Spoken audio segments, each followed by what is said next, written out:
Hello everyone, नमस्ते and सलाम वालेकुम पीपल। हाय, मैं हूं Arya Khan. Welcome to my channel. और आज on the occasion of world AIDS day मैं बात करूंगी अबाउट एचआईवी एड्स। तो अगर आप मेरे इस चैनल पर पहली बार आए हैं तो kindly hit on the subscribe button and without wasting any further time let's quickly get started. All you need to know about HIV AIDS. Yes, तो सबसे पहली बात, ये आखिर एचआईवी है क्या? HIV is basically a virus, human immunodeficiency virus. नाम बताता है कि ये वायरस जब इंसान के बॉडी में आता है तो हमारे इम्यून सिस्टम को डिस्ट्रॉय कर देता है।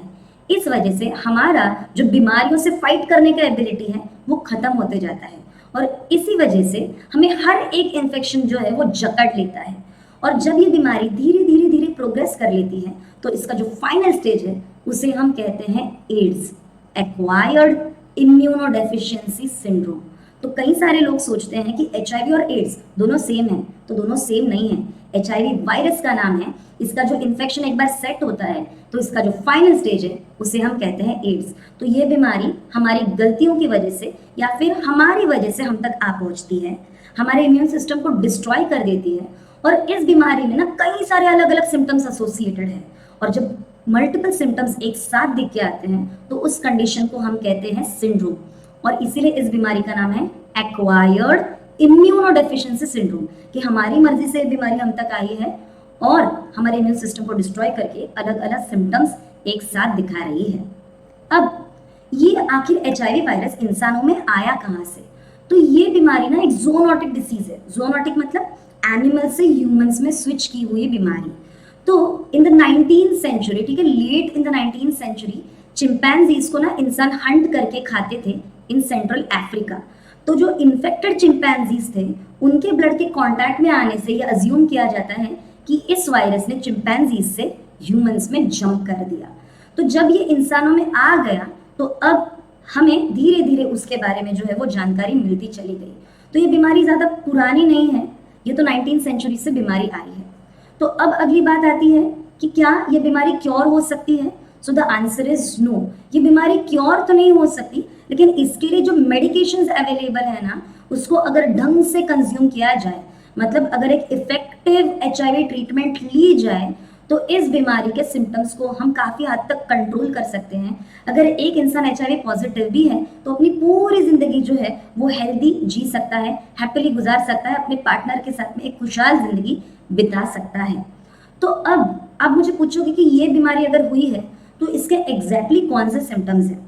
तो सबसे पहली बात, जब ये वायरस तुम्हारे बॉडी में एंटर करता है तो initially with in 2 to 4 weeks ये कई सारे अलग अलग फ्लू लाइक सिम्टम्स दिखाता है, जैसे कि आपको ठंड लगेगी, थकान होगी, बुखार आएगी, गले में खराश होगी, there can be swellings in the lymph nodes, आपका बदन दर्द करेगा, आपके बॉडी पर रैशेस हो सकते हैं, ये कई सारी चीज़ें हो सकती है। और जी हाँ, ओरल अल्सर्स भी हो सकते हैं। तो अक्सर ये सिम्टम्स जो है वो आते हैं, 2-4 हफ्ते रहते हैं और फिर चले जाते हैं। तो अक्सर लोगों को क्या लगता है ना कि मुझे नॉर्मल कोई कैजुअल सा इन्फेक्शन हो गया था, वायरल इन्फेक्शन हो गया था और अब वो इन्फेक्शन सबसाइड हो चुका है और अब मैं ठीक हो चुका हूँ। लोग यही गलती करते हैं। तो अगर आपको ज़रा सा भी शक है कि मैं किसी एचआईवी इन्फेक्टेड पर्सन के कांटेक्ट में आया था और मुझे ये इन्फेक्शन होने का पॉसिबिलिटी है, तो ज़रूर आप एचआईवी टेस्ट जो है ये करवा लेना। तो अब अगला सवाल आता है कि इसके कितने स्टेजेस हैं? सो टेक्निकली इसके 3 स्टेजेस हैं। सबसे पहला अक्यूट इन्फेक्शन का स्टेज, कि अभी अभी ये इन्फेक्शन हुआ है। दूसरा जो है क्रॉनिक स्टेज, कि अभी काफ़ी वक्त बीत चुका है और ये इन्फेक्शन आपके बॉडी में सेट हो चुका है। और तीसरा जो कि फाइनल स्टेज है, जब ये एक फुल ब्लोन बीमारी में बदल जाता है, जिसे हम कहते हैं एड्स। ओके, अब सबसे पहले तो हम बात करते हैं स्टेज 1 की, that is acute HIV infection. तो सबसे पहले तो यहाँ पे आपके बॉडी में जो है, आपके ब्लड में जो है वायरल लोड यानी एचआईवी वायरस का जो संख्या है ये कई गुना बढ़ जाती है। तो यहाँ पे जैसे मैंने कहा कि 2-4 हफ्तों में आपको सिम्टम्स नजर आते हैं, तो फ्लू लाइक आपको सिम्टम्स नजर आने लग जाएंगे, सर्दी, खांसी, जुकाम, बदन दर्द, बुखार, ये सारी चीजें बहुत कॉमन होती हैं। अब अगर आपको ये सिम्टम्स नहीं भी नजर आए तो इसका मतलब ये नहीं है कि आपको एचआईवी इन्फेक्शन हो नहीं सकता। ज्यादातर लोगों में ये सिम्टम्स जो है वो नजर आते हैं। अगर आपको, जैसे मैंने पहले भी कहा, कि लगता है कि आप किसी एचआईवी इन्फेक्टेड पर्सन के कांटेक्ट में आए हो तो आप ये टेस्ट जरूर करवा लेना। अब कुछ दिनों बाद, कुछ महीनों बाद, जब ये क्रॉनिक स्टेज में तब्दील हो जाता है तब अक्सर लोगों को कोई सिम्टम्स नजर नहीं आते हैं, लोग असिम्टोमेटिक स्टेज में एंटर कर जाते हैं। जैसे कि कई सारे लोगों को कोविड होता भी था लेकिन सिम्टम्स नहीं नजर आते थे, तो वैसे ही बिल्कुल यहाँ पे भी असिम्टोमेटिक इन्फेक्शन रहता है। तो हम साइंटिफिक टर्म्स में इसको क्लिनिकल लेटेंसी स्टेज भी कहते हैं, क्योंकि यहाँ पे मैक्सिमम लोगों में सिम्टम्स नहीं नजर आते। इसका मतलब ये नहीं है कि वायरस तुम्हारे बॉडी में अब नहीं है, वायरस अब भी तुम्हारे बॉडी में मौजूद है, अब भी ये मल्टीप्लाई कर रहा है और अब भी ये एक्टिव है। तो वापस जैसे मैं कहूंगी कि आपको लगता है तो जरूर आप टेस्ट करवा लेना, ठीक है। अब अगर आप में सिम्टम्स नहीं है तो क्या आप ये बीमारी किसी और को पास कर सकते हो? जी हाँ, बेशक आप ये बीमारी किसी और को ट्रांसमिट कर सकते हो। तो जब आप क्रॉनिक स्टेज में हो तब भी आप में ये पोटेंशियल है कि आप किसी और को ये बीमारी दे सको, ठीक है। देन अब अगर ये स्टेज में आप ट्रीटमेंट लेते हो, ठीक है, सेकेंड स्टेज में अगर आप ट्रीटमेंट लेते हो तो अभी आप इस बीमारी को एड्स में तब्दील होने से रोक सकते हो। तो देखो, एचआईवी के टेस्ट करवाना कितना इंपॉर्टेंट हो जाता है। अगर कोई इंसान टाइमली टेस्ट कराता है तो हम इस इन्फेक्शन को, जो थर्ड स्टेज है, एड्स वाला स्टेज है, सफरिंग स्टेज है, उसमें ट्रांसफॉर्म होने से तो डेफिनेटली रोक सकते हैं। लेकिन क्या अगर किसी इंसान को ये पता ही नहीं चलता है कि उसे ये एचआईवी इन्फेक्शन हुआ है, तो भी ये इंसान जो है इस स्टेज में कम से कम 10 साल तो बिता सकता है। अब ये डिपेंड करता है कि तुम्हारा इम्यून सिस्टम कितना स्ट्रांग है। अगर तुम्हारा इम्यून सिस्टम काफी कमजोर है तो 10 साल के पहले ही एड्स में प्रोग्रेस हो जाएगा। लेकिन अगर आपका इम्यून सिस्टम अच्छा खासा है तो धीरे धीरे उसको डिस्ट्रॉय होने में टाइम लगेगा और इस क्रोनिक स्टेज को एड्स में ट्रांसफॉर्म होने के लिए 10 साल या उससे थोड़ा ज्यादा वक्त लग सकता है। ओके, अब आता है तीसरा and last stage, that is AIDS infection. अब ये सबसे सीवियर स्टेज है। सीवियर क्यों? क्या? क्योंकि यहाँ पे हमारे ब्लड में जो वायरल लोड है ये काफी गुना ज्यादा होता है। अब जब इतना ज्यादा लोड है तो तुम काफी आसानी से किसी और को ये बीमारी पास कर सकते हो।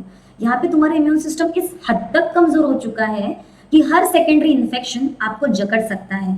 मतलब नॉर्मल लोगों में सर्दी खांसी नजर आता है तो एड्स के पेशेंट में हमें न्यूमोनिया, ट्यूबरकुलोसिस नजर आता है। तो हर बीमारी, पेट की बीमारी हो, लंग्स की बीमारी हो, लीवर की बीमारी हो, कोई भी इन्फेक्शन हो, आसानी से इस एड्स पेशेंट को जकड़ लेता है। और इसीलिए तो हम इसको सिंड्रोम कहते हैं। सिंड्रोम, हर एक चीज नजर आती है, हर एक सिम्टम जो बाकी बीमारियों में आपको काफी आम लगता है, वो सारे के सारे सिम्टम्स जो है वो यहाँ पे नजर आते हैं। क्योंकि हर एक अपॉर्चुनिस्टिक पैथोजन वो एड्स पेशेंट को, एड्स विक्टिम को जो है वो जकड़ लेता है। अब भी अगर किसी इंसान ने यहाँ पे ट्रीटमेंट नहीं ली, ठीक है, तो भी वो 3 साल तक सरवाइव कर सकता है और विथ मेडिकेशन और थोड़ा सा लाइफ एक्सपेक्टेंसी जो है वो थोड़ा सा प्रोलॉन्ग हो सकती है। अब बात आती है कि आखिर ये बीमारी फैलती कैसे है, how exactly HIV virus is being transmitted.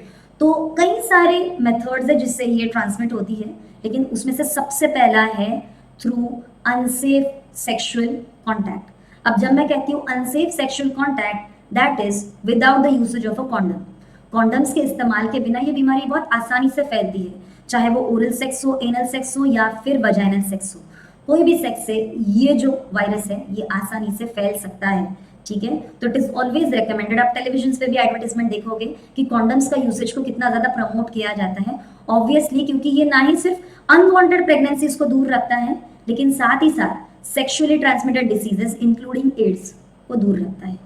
दूसरा, it can even be transmitted from mother to a child. Okay, माँ से बच्चे के पास भी ये बीमारी आराम से ट्रांसमिट हो सकती है, ठीक है, क्योंकि जो प्लासेंटा है, प्लासेंटल बैरियर, माँ के बॉडी में से इस प्लासेंटा के थ्रू बच्चे को कई सारी चीजें पास होती है, न्यूट्रिएंट्स पास होते हैं, एंटीबॉडीज पास होते हैं। तो साथ ही साथ ये जो एचआईवी वायरस है ये भी इस प्लासेंटल बैरियर को क्रॉस करके बच्चे तक पहुंच जाता है। इवन अगर एक माँ अपने बच्चे को ब्रेस्ट फीड करती है तो ब्रेस्ट मिल्क से भी ये वायरस जो है बच्चे तक जाता है। थर्डली, शेयरिंग इंजेक्टिंग इक्विपमेंट्स, जैसे कि अगर हम कोई सिरिंज नीडल वगैरह यूज करते हैं तो इससे भी जो है ये वायरस आसानी से ट्रांसमिट हो सकता है। And fourthly, blood transfusion. अगर कभी किसी लेबोरेटरी में किसी एक डोनर का ब्लड तुम्हारे बॉडी में ट्रांसफ्यूज किया गया और अगर उस डोनर का जो है वो ब्लड टेस्ट नहीं किया गया और अनफॉर्चुनेटली अगर उसके ब्लड में एचआईवी सैंपल है तो वो तुम्हारे बॉडी में भी आ सकता है और तुम्हें भी HIV पॉजिटिव कर सकता है।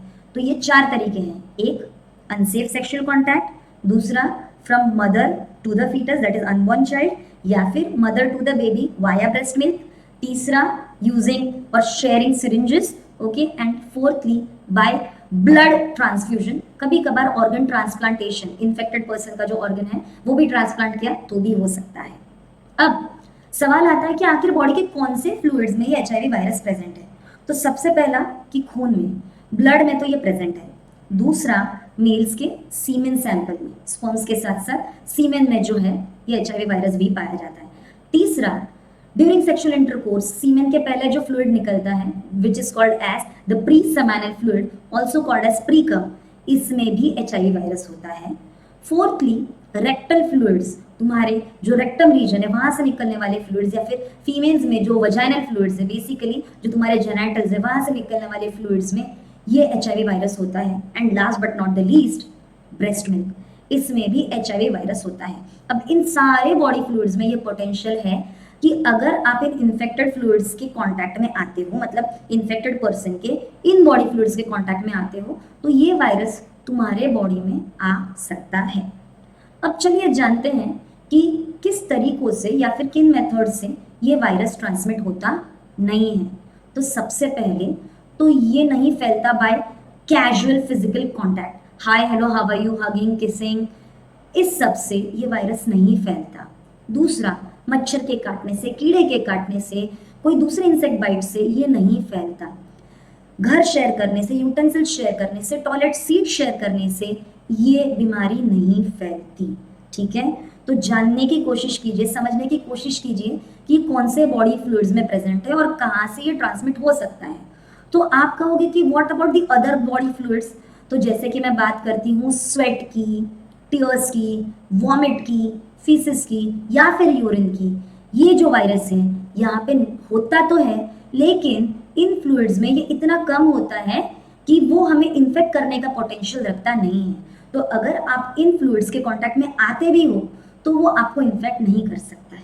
ठीक है, अपार्ट फ्रॉम दैट इंसेक्ट्स के बारे में तो मैंने कहा ही था। अब कई सारे लोग कहते हैं कि अगर आप कहते हो कि किसिंग से ये वायरस नहीं ट्रांसमिट होता, तो क्या कभी ऐसा कोई इंस्टेंस नहीं हुआ कि किसी को ओरल इंजरी है, ब्लीड्स है, कट्स है, वुंड्स है, सोर्स है और फिर डीप किसिंग की वजह से वायरस ट्रांसमिट हुआ? जी हाँ, ऐसे केसेस हैं लेकिन बहुत कम। तो यस, अगर तुम्हारे बॉडी में कट है, ब्लड का डायरेक्ट एक्सपोजर है, तो किसिंग से भी ये वायरस जो है वो ट्रांसमिट हो सकता है, बट अदरवाइज सलाइवा से, स्वेट से या फिर दूसरे बॉडी फ्लूइड से तो ये ट्रांसमिट नहीं होता। अब सवाल आता है how to prevent HIV infection, कैसे HIV इन्फेक्शन को प्रिवेंट किया जाए। तो मैंने जैसे कि आपको कहा सबसे पहली बात कि मैक्सिमम HIV केसेस इंडिया में ही नहीं world wide are caused because of unsafe sexual contact. तो सेक्सुअल कॉन्टैक्ट जब अनसेफ होता है, कॉन्डम्स यूज नहीं होते, उस वजह से होता है। तो अगर सेक्सुअल कॉन्टैक्ट से आपको अगर HIV का डर है तो 100% reliable method is sexual abstinence, मतलब सेक्सुअल इंटरकोर्स से दूर रहिए। अगर ये होगा ही नहीं तो ड्यू टू सेक्सुअल इंटीमेसी ये वायरस आप तक नहीं आएगा। और अगर सेक्सुअली इंटीमेट होना प्रेफर करते हो तो एंश्योर कि यहाँ पे कॉन्डम्स का प्रयोग किया गया है। देन शेयरिंग ऑफ नीडल्स, ये कभी भी नहीं करना है। कोई भी मेडिकल प्रैक्टिशनर ने या फिर लैब टेक्नीशियंस ने या फिर आउटसाइड द लैबोरेटरीज कहीं पे भी नीडल्स का इस्तेमाल नहीं करना है। फॉर एग्जाम्पल टैटू पार्लर्स में जो नीडल्स यूज किए जाते हैं, अगर वो चेंज नहीं किए गए तो वहां से भी ये जो नीडल्स है जहाँ पे इन्फेक्टेड ब्लड हो सकता है, उसमें पोटेंशियल है कि वो आपको ये वायरस ट्रांसमिट करा दे। Next, using condoms the right way every time, हर बार जब भी कभी कॉन्डम्स का प्रयोग किया जाता है उसको सही तरीके से वेयर करना बहुत ज़्यादा ज़रूरी है। Apart from that there are multiple medications available. ठीक है, अगर आपको लगता है कि आप किसी HIV इन्फेक्टेड पर्सन के कॉन्टैक्ट में आने वाले हो या फिर आ चुके हो तो आप ये HIV प्रोफिलैक्सिस मेडिसिन ले सकते हो। Pre exposure and post exposure, मतलब एक्सपोजर में आने से पहले की कुछ मेडिसिन है और अगर आप एक्सपोज ऑलरेडी हो चुके हो तो उसके बाद के भी कुछ मेडिकेशंस हैं। तो अगर ये मेडिकेशंस लिए गए obviously under the guidance of medical supervisor, ठीक है, डॉक्टर्स के रिकमेंडेशन के बाद ही आप ये मेडिसिन ले सकते हो। लेकिन अगर ये मेडिसिन लिए गए तो काफ़ी हद तक ये जो HIV वायरस है इसको आप अपने से दूर ही रख सकते हो सक्सेसफुली। ओके, अब सवाल आता है कि हम कैसे पता लगाएं कि I have an HIV virus in my blood. तो सबसे पहले गेटिंग टेस्टेड। टेस्ट के अलावा और कोई चॉइस नहीं है। कई सारे लोग तो ये डर से नहीं जाते कि अगर मैं पॉजिटिव टेस्ट हुआ तो। अच्छी बात है, अगर आपको पता लग जाता है कि आप पॉजिटिव टेस्ट हुए हो तो उतने अर्ली आप मेडिकेशन स्टार्ट कर सकते हो और अपनी लाइफ एक्सपेक्टेंसी को प्रोलॉन्ग कर सकते हो। सेकेंडली, लोग क्या कहेंगे? अगर ये बीमारी जो है वो बाद में एड्स में तब्दील हो गई तो ऐसे भी हमारे पास में टाइम नहीं बचेगा कि हम ये सोच सके कि लोग क्या कहेंगे, राइट? तो हर एक चीज जो तुम्हें रोकती है टेस्टिंग से, उसको अपने दिमाग से निकाल फेंको और टेस्ट कराओ। मैं तो कहती हूँ हर एक इंसान जो सेक्सुअली एक्टिव है, वंस इन एवरी 6 मंथ्स खुद को HIV के लिए और दूसरे STDs के लिए एक बार टेस्ट करना समझदारी है, ठीक है? There are multiple test available. आप लैब में जा सकते हो, आप घर पे लाके सेल्फ टेस्टिंग किट से टेस्ट करा सकते हो, आप किसी और से ये टेस्ट करवा सकते हो। So there are multiple options available. Okay, तो कौन से टेस्ट अवेलेबल है देख लेते हैं। तो सबसे पहले रैपिड टेस्ट, जैसे कि कोविड में था रैपिड एंटीजन टेस्ट, तो वैसे ही यहाँ पे रैपिड एंटीजन या रैपिड एंटीबॉडी टेस्ट है। 20 मिनट के अंदर आपको रिजल्ट पता चल जाता है। आप घर पे लाके भी जो है ऐसे टेस्ट कंडक्ट कर सकते हो। आपको कंफर्म कराना है, रिलायबल नहीं लगता है आपको, तो आप लैबोरेटरीज में जाके भी टेस्ट करा सकते हो। तो जब लैबोरेटरीज में टेस्ट होता है तो 5 से 10 दिन के अंदर आपको एक डिटेल्ड रिपोर्ट एनालिसिस आ जाता है जो कि आपको बताता है कि आप HIV पॉजिटिव हो या नेगेटिव हो। एक और टेस्ट आता है जो कि न्यूक्लिक एसिड टेस्ट। HIV ये एक RNA वायरस है, तो यहाँ पे HIV का जो RNA है ये टेस्ट किया जाता है इन योर ब्लड सैंपल्स, तो इसका भी रिपोर्ट जो है वो आपको कुछ दिनों में मिल जाता है। तो ये सारे डायग्नोस्टिक टेस्ट से आप डेफिनेटली कंफर्म करा सकते हो whether you are HIV positive और नॉट। अपार्ट फ्रॉम दैट, अगर आप HIV पॉजिटिव नहीं है तो ये अच्छी बात है, हम सबको इस बीमारी से इकट्ठा लड़ना है। इसको हमारे देश से ही नहीं, दुनिया से दूर बाहर फेंकना है। लेकिन इसी के साथ साथ इसके इर्द गिर्द ना कुछ स्टिग्मा एसोसिएटेड है, हमें उसको भी निकाल फेंकना है। तो सबसे पहला स्टिग्मा कि हम इसको बहुत बुरा समझते हैं, इसके बारे में बात करना बुरा मानते हैं। जिनको ये HIV हुआ है उन लोगों को भी बुरा मान लेते हैं, उनके बारे में हम कुछ जजमेंट्स जो है वो फ्रेम कर लेते हैं, हम उनके कैरेक्टर्स को भी जज कर लेते हैं। तो वो ऑलरेडी काफी कुछ सफर कर रहे हैं विद दिस पर्टिकुलर डिसीज।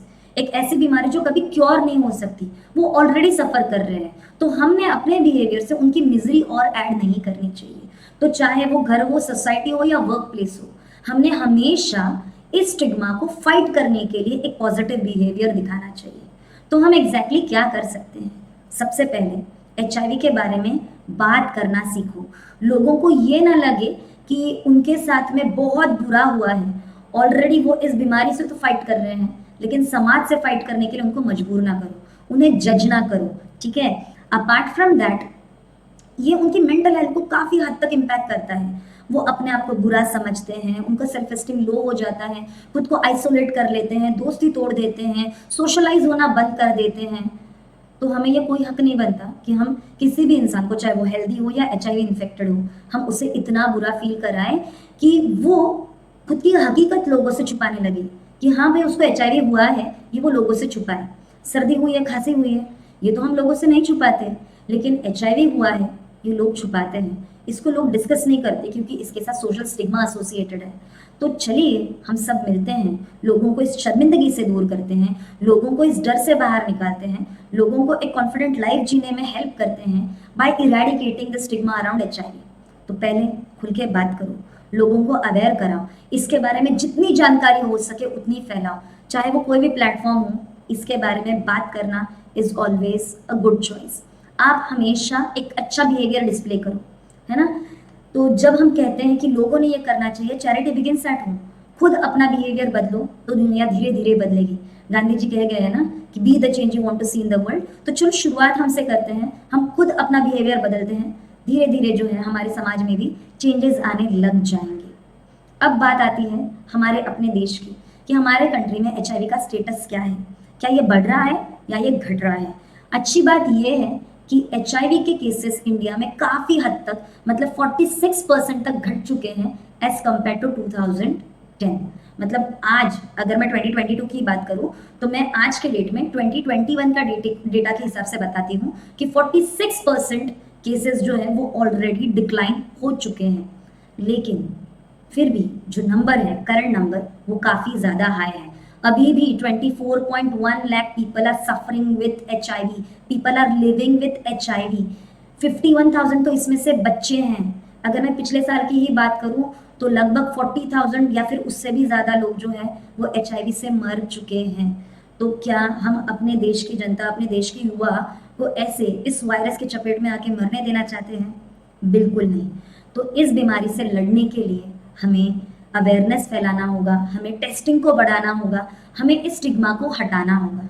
ठीक है, तो अब अगर मैं बात करती हूँ कि आखिर ऐसे कौन से स्टेट्स हैं इंडिया में जहाँ पे HIV पेशेंट्स का पॉपुलेशन बहुत ज़्यादा है, तो मैं नाम लूँगी ऐसे 8 स्टेट्स का जहाँ पे HIV के पेशेंट्स का पॉपुलेशन कहीं ज़्यादा है। सबसे ज़्यादा है महाराष्ट्र में। ठीक है, पॉपुलेशन के हिसाब से सबसे ज़्यादा HIV के पेशेंट्स महाराष्ट्र में पाए गए हैं, followed by Andhra Pradesh and Karnataka. तो ये सारे नंबर्स जो हैं सेल्फ एक्सप्लेनेटरी हैं, तो हमें बताता है कि कौन से स्टेट्स में हमें सबसे ज़्यादा अवेयरनेस स्प्रेड करने की ज़रूरत है। अपार्ट फ्रॉम दैट, ये एक बीमारी है, अगर पिछले एक डेकेड में काफ़ी ज़्यादा रिडक्शन इन नंबर पाया गया है, तो एक दिन ऐसा भी आएगा कि हम इस वायरस को पूरी तरह से अपनी दुनिया से उखाड़ फेंक सकते हैं। अगर हमने कोविड पे इतनी सक्सेस पा ली है इन दिस पास्ट 3 years, तो in upcoming years we can definitely come out victorious against HIV virus, right? तो together we can and we will, हम एक साथ आएंगे, एक साथ लड़ेंगे और इस HIV वायरस को मार भगाएंगे। तो आज on the world AIDS day हम सबको लिटरेट करने के लिए, अवेयर करने के लिए ओथ लेते हैं और इस वीडियो को हम ज़्यादा से ज़्यादा लोगों तक शेयर करते हैं ताकि हमारा जो देश है जल्द से जल्द HIV एड्स मुक्त हो जाए। अगर आपको ये वीडियो इन्फॉर्मेटिव लगा हो तो like, share and subscribe. Thank you for watching. और आपकी इस बारे में क्या राय है ये मुझे कमेंट सेक्शन में ज़रूर बताइएगा। मिलते हैं ऐसे इन्फॉर्मेटिव सेशंस में। टिल देन, अल्लाह हाफिज़, मिलो वापिस एंड जय हिंद।